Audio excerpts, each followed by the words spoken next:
Welcome back to my channel. I'm so glad you're here. We're gonna go review our 2025 books. So then grab yourself something cozy to drink, get yourself a pen and the paper, and let's get started. Okay, so the first thing I'm going to do is go through my Instagram story, write the titles of the books and the stars.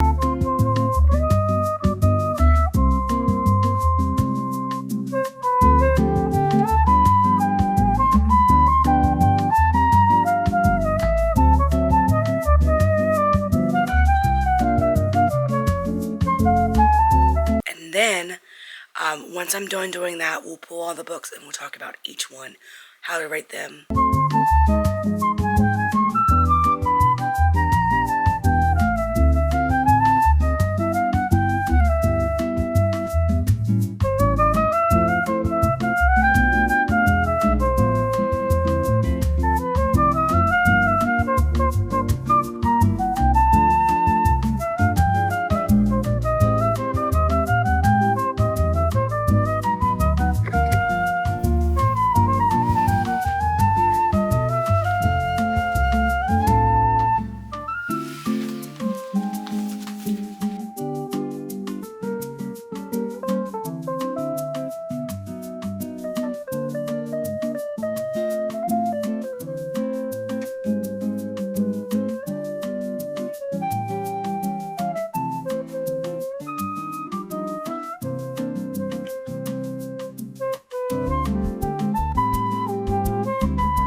Alright, so what I'm going to do is I'm going to grab each book and then I'm just kind of going to throw them wherever they land.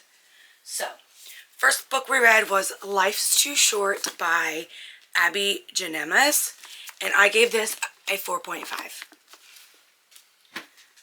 Second up was The Spy Coast by Tess Garriston. I gave this a 4, but I actually got the second book of this series for Christmas, so I'm super excited to read that one. Book number 3, A Killing Cold. I gave this a 3. It's okay. It wasn't like the best book. 4, The Boyfriend by Frida McFadden. I gave this a 4.5. The Parting Glass. I gave a 3. I would skip it if I were you. So, The Parting Glass. The Dark, also a 3, and I wish I didn't read it this year. It was good. It was just really slow, and I felt like I was like, I don't know if it's because it was right around January, February when I read it, so I was already kind of in a slump, so I didn't know if that just like didn't do well, but if you like winter books, locked books, I would read it, but 3. The Housemaid's Wedding, a 5, but I give all of the Housemaid books a 5. I would recommend them. They are on my to-be-read shelf. Not my to-be-read shelf, my 5-star reads shelf. Again, to go with the 5-star reads that I would do would be The Perfect Marriage. Now, I did give this one a 4, but I loved it so much that I put it on my recommendation shelf, my 5-star reads, because it is that good. I do have the signature edition, but highly, highly recommend reading The Perfect Marriage. Next up was The Widow by Fiona Barton. That's a bookmark. I gave this one a 3. Next up was The Strawberry Patch Pancake House. And insert a picture here. I read this on my Kobo, so I don't have it physically. I read them a 5. I'm telling you, that series is the best. I want every single book for my not to-be-art shelf. Why do I keep saying that? My 5-star read shelves. Sorry guys, the dog is back here trying to get comfortable. Are you comfortable? Perfect. Okay. Next up was Sharp Objects by Gillian Flynn. I gave this one a 3.75. Alright, next up was the Lighthouse Road, Debbie McComber's Cedar Cove series. I read all of them this year. That was on my 30 before 30 and I finished it. So I'm going to rapid fire through them.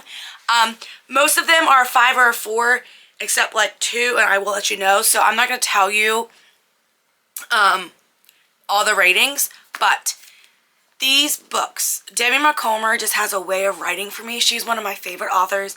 I've read almost every one of her books. So you have to have a love for her though. But if you have not tried her, I recommend starting with the Rose Harbor series. It's my favorite series she's written, and any of her Christmas books are the best. So, but right now we're going to talk about the Cedar Cove. 16 Lighthouse Road, 204 Rosewood Lane, and you can tell 1, 2, they're going in order. 311 Peacock Court, Pelican Court, 44 Cranberry Point, 50 Harbor Street, 6 Rainer Drive. This was the 3-star read. 74 Seaside Avenue, 8 Sandpiper Way, 92 Pacific Boulevard, which was another 3-star. 1022 Evergreen Place, 11 Yamaka Street, Christmas in Cedar Cove, and finally for that series, 1225 Christmas Tree Lane. And she also has a cookbook to go along with it, and I also have that. Okay, then we have Down a Dark Road. I gave this one a 4. It was really good, an Amish mystery. I used to love reading Amish love romances. I kind of grew out of that, so now I'm getting into the Amish mysteries. And next up was Summer on Lilac Island. I borrowed this from the library, I think, or it's on my Kobo. I rated it a 3.5. It was supposed to be like inspired by Gilmore Girls. I honestly did not like it that much, so 3.5. Next up was Forget Me Not, and this was a 5-star read. It was very, very good. And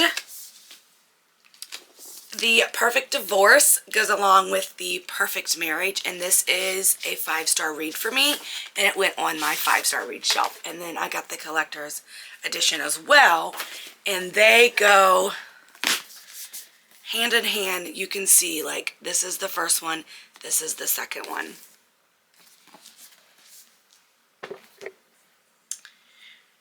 This one also went on my 5-star reads. You Don't Belong Here by Megan Miranda. This was amazing. 5-star reads. I actually want to read it again. I could not put it down. Immortal. I gave it a 2. I don't recommend it. Ink Ribbon Red was a library, and it was 3. Bonfire. I gave a 4.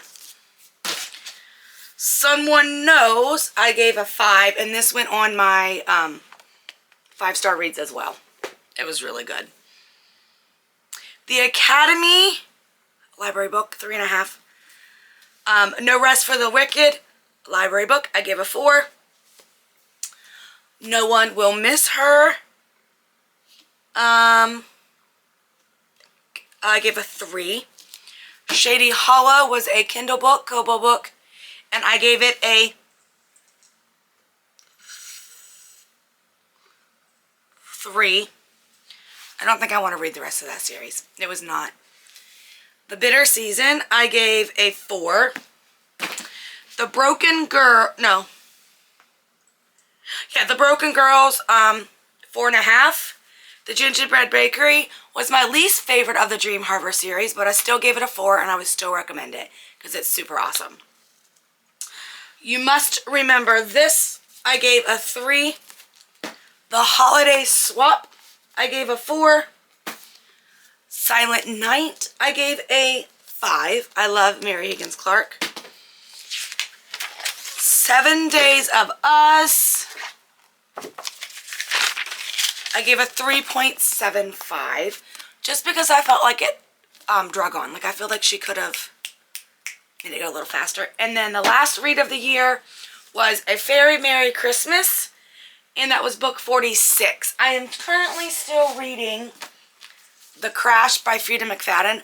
I'm hoping to finish it by the end of the year. So far, it is a 3. So, All right, guys, I read 46 books this year. I'm so glad. My goal was 15 just because I knew reading a whole series of Debbie McCormer, I would get that. I was not putting pressure on myself. I'm not setting a reading goal for next year. I'm just reading what I can read. And I'm not setting any goals other than I want to get through books on my bookshelf plus some new books. So, hope you enjoyed that. I hope you grabbed your pen and your paper. Hope I didn't go too fast for you. And I hope that you were able to find some books for your 2026 reads. And with that, Happy New Year, and I'll see you next year.